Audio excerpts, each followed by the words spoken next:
दोस्तों, आज की कहानी का टॉपिक है दुख में किसी का साथ मत छोड़ना।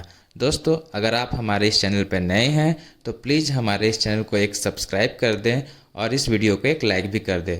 दोस्तों, सब्सक्राइब और लाइक करने का कोई पैसा नहीं लगता है, तो अपने मन से सब्सक्राइब और लाइक करें। एक बार एक शिकारी शिकार करने के लिए जंगल में पहुंचा। उसने अपने तीर पर बहुत ही खतरनाक जहर लगाया और शिकार को निशाना बना करके उसने तीर को छोड़ा, लेकिन उसका तीर चूक गया और तीर एक पेड़ पर जा लगा। वह पेड़ बहुत ही हरा भरा और बहुत सारे तोते उस पेड़ पर रहते थे। जैसे ही वह जहरीला तीर उस पेड़ पर जाकर लगा, वह पेड़ धीरे धीरे सूखने लगा और उस पेड़ पर जो भी तोते रहते थे वह एक एक करके उस पेड़ को छोड़कर जाने लगे।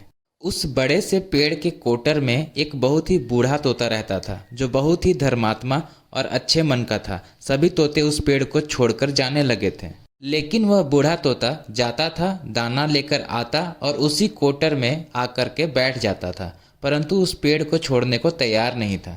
बूढ़े तोते के साथियों ने कई बार आकर के उसे समझाया कि यह पेड़ सूख रहा है और किसी दिन गिर भी जाएगा, चलो किसी और पेड़ पर चलकर रहा जाए, परंतु वह बूढ़ा तोता वहां से जाने को तैयार नहीं हो रहा था।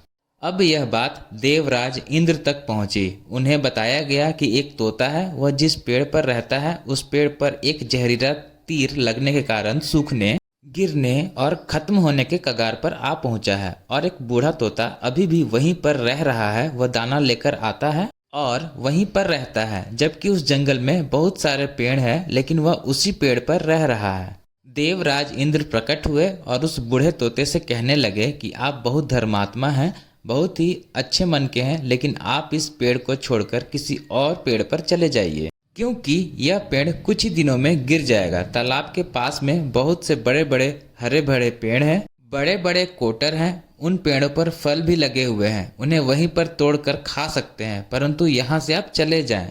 तोता बोला, माफ़ कीजिएगा, इस पेड़ ने मुझे जीवन दिया है, शिकारियों से मेरी रक्षा की है, हर मौसम में मेरे साथ रहा है, ये कोटर मेरा घर है, यहाँ मैं पला बढ़ा हूँ, इस पेड़ को मैं छोड़कर कैसे जा सकता हूँ? इस पर संकट आया है तो क्या मैं इसे छोड़कर चला जाऊँ? मैं ऐसा कभी नहीं कर सकता।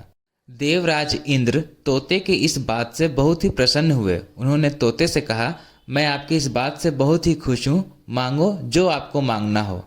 उस बूढ़े तोते ने कहा, मुझे बस इतना मांगना है कि जिस पेड़ ने मुझे जन्म दिया, जहाँ मैं रहा पला बढ़ा, जिसे आप मेरा जन्मभूमि कह सकते हो, आप इसे फिर से वैसा ही हरा भरा कर दो जैसा यह था। देवराज इंद्र ने अमृत से उस पेड़ को सींच दिया और पहले की तरह हरा भरा कर दिया। अब वापस से उस पेड़ पर आकर के बाकी तोते रहने लगे। वह बूढ़ा तोता कुछ समय तक और जिंदा रहा, फिर उसकी मृत्यु हो गई और वह स्वर्ग में चला गया। इस कहानी से सीख, यह कहानी हमें यह सिखाती है कि जब भी किसी इंसान का बुरा दौर आता है तो इमोशनली वह टूटा हुआ होता है, उसे किसी के सहारे की ज़रूरत होती है, किसी की आवश्यकता होती है। अगर आप ऐसे समय में उसे छोड़कर चले जाएंगे, उससे बात नहीं करेंगे, मुंह मोड़ लेंगे, तो आपसे बुरा कोई नहीं है, क्योंकि आप किसी के सुख का साथी बने या ना बने, लेकिन आपको हमेशा किसी के दुख का साथी जरूर बनना चाहिए।